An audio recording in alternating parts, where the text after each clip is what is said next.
शुभ 24 news और मैं हूं आपके साथ हिमांशी शर्मा। तो चलिए रुक करते हैं इस वक्त की बड़ी हेडलाइंस पर।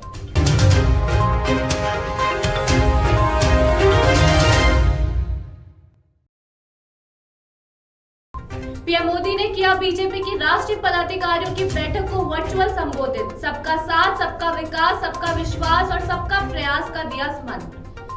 जेपी नड्डा का जयपुर पहुंचने पर शानदार स्वागत। एयरपोर्ट पर राजे और पूनिया ने की अगवानी। मंत्री पुत्र रोहित जोशी ने दिल्ली हाई कोर्ट में दायर की याचिका। खुद पर लगे मामले को बताया हनी ट्रैप की घटना। बाड़मेर के सरकारी अस्पताल में नाबालिग के साथ रेप की घटना, आरोपी फरार, पुलिस कर रही है तलाश। और अब खबरें विस्तार से।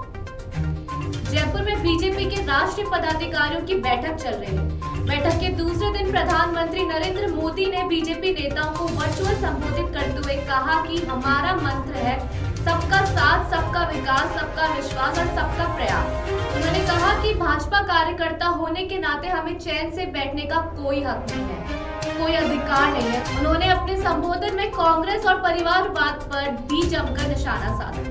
बीजेपी के राष्ट्रीय पदाधिकारियों की बैठक के दूसरे दिन प्रधानमंत्री नरेंद्र मोदी ने बीजेपी नेताओं को संबोधित किया। उन्होंने कहा कि जनसंघ से लेकर हमारी जो यात्रा शुरू हुई और भाजपा के रूप में फली फूली पार्टी के स्वरूप को, उसके विस्तार को देखते हैं तो गर्व तो होता ही है, लेकिन इसके निर्माण में खुद को खपाने वाली पार्टी की सभी विभूतियों को मैं आज नमन करता हूं। उन्होंने कहा कि आज ये वर्ष श्रद्धेय सुंदर सिंह भंडारी जी की जन्म शताब्दी का भी वर्ष है। सब ऐसे प्रेरणा पुरुष को हृदय से प्रणाम करते हैं। पीएम ने कहा कि दुनिया आज भारत को बहुत उम्मीदों से देख रही है। ठीक वैसे ही भारत में भाजपा के प्रति जनता का एक विशेष स्नेह है। देश की जनता भाजपा को बहुत विश्वास से और बहुत उम्मीद से देख रही है।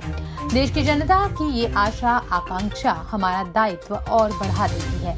आजादी के इस अमृत काम में देश अपने लिए अगले 25 वर्षों के लक्ष्य तय कर रहा है। भाजपा के लिए ये समय है अगले 25 वर्षों के लक्ष्य को तय करने का, उनके लिए निरंतर काम करने का। बीजेपी ने देश को पुरानी सोच से निकाला। उन्होंने कहा कि हमारा दर्शन है पंडित दीनदयाल उपाध्याय का एकात्म मानववाद और अंत्योदय। हमारा चिंतन है डॉक्टर श्यामा प्रसाद मुखर्जी की सांस्कृतिक राष्ट्र नीति। हमारा मंत्र है सबका साथ, सबका विकास, सबका विश्वास और सबका प्रयास। हमारे देश में एक लंबा कालखंड ऐसा रहा जब लोगों की सोच ऐसी हो गई कि बस किसी तरह समय निकल जाए। न सरकार से उनको अपेक्षा थी और न ही सरकार उनके प्रति अपनी कोई जवाबदेही समझती थी। 2014 के बाद भाजपा देश को इस सोच से बाहर निकाल कर लाई है। पीएम मोदी ने कहा कि जिस एक और विषय पर हमें निरंतर काम करना है वो है देश में विकासवाद की राजनीति की चौतरफा चारों दिशा में स्थापना होनी चाहिए। कोई भी दल हो उसको भी विकासवाद पर राजनीति पर आने के लिए मजबूर करना है। उन्होंने कहा कि आज कुछ पार्टियों का इकोसिस्टम पूरी शक्ति से देश को मुख्य मुद्दों को भटकाने में लगा हुआ है। हमें कभी ऐसी पार्टियों के जाल में नहीं फंसना है। हमें कभी कोई शॉर्टकट नहीं लेना है। हमें देश हित से जुड़े जो भी बुनियादी विषय हैं, जो कोर इशू हैं, उन्हीं पर आगे बढ़ना है। गरीब का कल्याण, गरीब का जीवन आसान बनाने के लिए, गरीब को सशक्त करने के लिए हमें लगातार काम करना है। भाजपा के राष्ट्रीय पदाधिकारी बैठक में भाग लेने के लिए जयपुर पहुंचे। वहीं पार्टी के राष्ट्रीय अध्यक्ष जेपी नड्डा गुरुवार शाम जयपुर पहुंचे। उनके जयपुर पहुंचने पर एयरपोर्ट पर भाजपा के प्रदेशाध्यक्ष सतीश पूनिया, पूर्व मुख्यमंत्री वसुंधरा राजे, विधानसभा में प्रतिपक्ष के नेता गुलाब चंद कटारिया ने उनकी अगवानी की।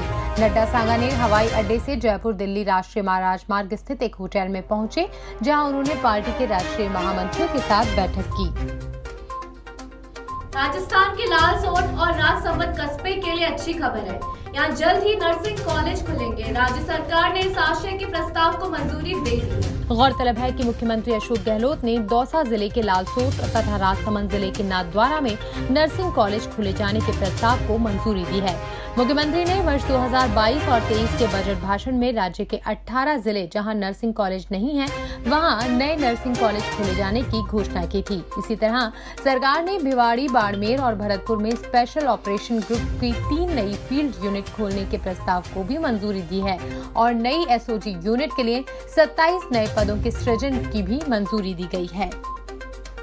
जल संसाधन और इंदिरा गांधी नहर परियोजना मंत्री महेंद्रजीत मालवीया बीकानेर पहुंचे। बीकानेर संभाग में नहरी क्षेत्र के दौरे पर आए मंत्री मालवीया हनुमानगढ़ और श्रीगंगानगर का दौरा करते हुए बीकानेर पहुंचे।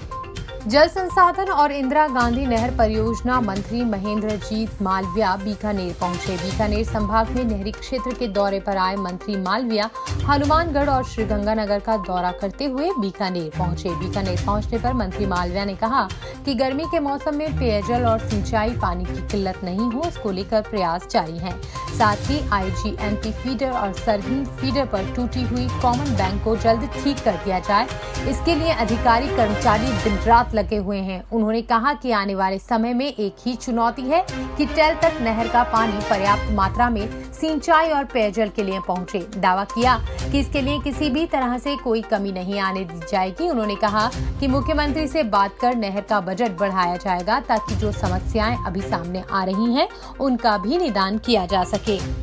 जलदाय मंत्री महेश जोशी के पुत्र रोहित जोशी ने दिल्ली हाईकोर्ट में याचिका दायर कर खुद पर लगे मामले को हनी ट्रैप घटना बताया है।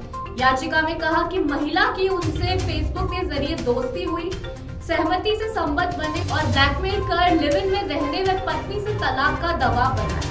रोहित ने एफआईआर रद्द करने की गुहार करते हुए आरोप लगाया है कि युवती एफआईआर दर्ज कराकर उसे पत्नी व बेटी से अलग करना चाहती है। याचिका में कहा है कि 1 साल से दोनों संपर्क में हैं। इस दौरान युवती ने गिफ्ट भी स्वीकार किए। ब्लैकमेल कर फरवरी 2022 में जयपुर में नोटरी से तस्दीक कराकर लिव इन का दबाव बनाया। रोहित ने याचिका में पत्नी से तलाक लेकर शादी का वादा करने की बात भी स्वीकार की है। ये भी कहा है कि प्रार्थी शादी करना चाहता था लेकिन पिता राजी नहीं हुए। युवती की ओर से दर्ज एफआईआर को गलत बताते हुए उसे रद्द करने का आग्रह किया गया है। दिल्ली हाईकोर्ट में दायर इस याचिका के बारे में रोहित के वकील ने भी पुष्टि की है। याचिका में कहा है कि उसके पास युवती का सोशल मीडिया पर दोस्ती का प्रस्ताव आया जिसे स्वीकार कर लिया। ये हनी ट्रैप की शुरुआत थी। गौरतलब है कि जयपुर की महिला पत्रकार ने दिल्ली में मंत्री पुत्र रोहित जोशी के खिलाफ रेप और प्रताड़ना का मामला दर्ज कराया था, जिसके बाद दिल्ली पुलिस ने रोहित जोशी को तलब किया था। राजस्थान के जालौर जिले के वन विभाग में सिरोही एसीबी ने बड़ी कार्रवाई को अंजाम देते हुए क्षेत्रीय वन अधिकारी भास्कर चौधरी सहित 2 वन रक्षक को 10,000 की रिश्वत लेते रंगे हाथों ट्रैप किया। सिरोही एसीबी एएसपी ओम प्रकाश चौधरी ने बताया कि परिवादी ने एसीबी में शिकायत दर्ज करवाई कि वन विभाग के रेंजर भास्कर चौधरी और 2 वन रक्षक महिपाल सिंह, वन रक्षक जितेंद्र कुमार को 10,000 की रिश्वत लेते रंगे हाथों गिरफ्तार किया। आरोपियों को लेकर एसीबी टीम गिरफ्तार कर कोतवाली पुलिस थाना लेकर पहुंची, जहां पर एसीबी टीम आरोपियों से पूछताछ कर रही है। एसीपी एएसपी ओम प्रकाश चौधरी ने बताया कि आरोपी पहले भी कोयले से भरे वाहन छोड़ने के एवज में 40,000 की रिश्वत ले चुके हैं। 17 मई को आरोपियों ने भागली टोल प्लाजा जालौर पर कोयला से भरी गाड़ी रुकवाकर गाड़ी के मालिक को मौके पर बुलाकर 50,000 की राशि रिश्वत की तय कर उसी दौरान 40,000 की रिश्वत की राशि लेकर गाड़ी को छोड़ा। वहीं हर वाहन 10,000 की रिश्वत की मंथली बंदी तय की हुई थी। बाड़मेर में सरकारी अस्पताल के डिलीवरी रूम में 14 साल की नाबालिग के साथ रेप करने का मामला सामने आया है। नाबालिग को चाकू दिखाकर उसके साथ रेप किया गया, फिर अश्लील फोटो और वीडियो बनाए गए, जिन्हें वायरल करने की धमकी दी। घर पहुंचने पर पीड़िता ने परिजनों को पूरी आपबीती बताई। इसके बाद थाने में रिपोर्ट दर्ज करवाई गई। पुलिस के अनुसार नाबालिग के परिजनों ने 19 मई को पुलिस को रिपोर्ट दी कि 16 मई सुबह करीब 11 बजे बेटी के पेट में दर्द हो रहा था, जिसे गुड़ा मलानी अस्पताल में इलाज के लिए भाई लेकर गया। अस्पताल में भीड़ ज्यादा होने के कारण नाबालिग को छोड़कर भाई बाजार से कुछ सामान लेने के लिए गया। इस बीच नाबालिग को अकेला देख नासिर खान अस्पताल परिसर में बने डिलीवरी रूम में ले गया, जहां नाबालिग से मारपीट कर रेप किया। इसके बाद आरोपी मौके से फरार हो गया। पुलिस ने मामला दर्ज कर जांच शुरू कर दी है। कहते हैं हमारे किए हुए नेक कामों से हमारी परवरिश और संस्कार का पता चलता है। माता पिता वे गुरु होते हैं जिनसे हम ताउम्र कुछ ना कुछ सीखते रहते हैं। ऐसा ही कुछ नेक काम राजस्थान के बूंदी जिले में दो भाइयों ने अपने माता पिता से मिली पक्षियों एवं प्रकृति से प्रेम करने की प्रेरणा के चलते 2000 पक्षियों के लिए 35 मंजिला 51 फीट ऊंचा पक्षी घर बनाया है। दोनों ने पक्षियों को सर्दी, गर्मी और बरसात से बचाने के लिए अपने टीन शेड के घर को पक्का करने की बजाय पक्षियों के लिए आशियाना बनाकर एक मिसाल कायम की है। व्याख्याता राधेश्याम मीणा ने अपने बड़े भाई ग्राम विकास अधिकारी भरतराज मीणा के साथ मिलकर पक्षियों के लिए दाना पानी की व्यवस्था करने के लिए 10 लाख की लागत से पक्षियों के लिए बर्ड हाउस बनाया है। उनका कहना है कि बचपन में उनकी माता फौरीबाई और पिता देवलाल द्वारा पक्षियों को घर के आंगन में बने चबूतरे पर दाना डालते देखा था। उन्हें अपने माता पिता से मिली प्रेरणा के कारण दोनों भाइयों ने अपने टीन शेड के मकान को पक्का करने से पहले पक्षियों के लिए पक्षी घर बनाने का फैसला किया। 10 लाख की लागत से तैयार किए जा रहे 35 मंजिले 51 फीट ऊंचे पक्षी घर में कुल 560 घरोंदे बनाए गए हैं, जिनमें 2000 पक्षियों के बैठने और दाने पानी की व्यवस्था है। राजस्थान में एक बार फिर से सूर्य देव का रौद्र रूप देखने को मिल रहा है। प्रदेश के अधिकांश हिस्से में तापमान में बढ़ोतरी दर्ज की गई। प्रदेश में शुक्रवार को भी भीषण गर्मी रही। कुछ दिनों के अंतराल के बाद सूबे में एक बार फिर से भीषण गर्मी का दौर शुरू हो चुका है। राजस्थान में एक बार फिर से सूर्य देव का रौद्र रूप देखने को मिल रहा है। प्रदेश के अधिकांश हिस्सों में तापमान में बढ़ोतरी दर्ज की गई है। प्रदेश में शुक्रवार को भी भीषण गर्मी रही। कुछ दिनों के अंतराल के बाद सूबे में एक बार फिर से भीषण गर्मी का दौर शुरू हो चुका है। पश्चिमी विक्षोभ का असर खत्म होने के साथ ही पारे में उबाल आ गया है।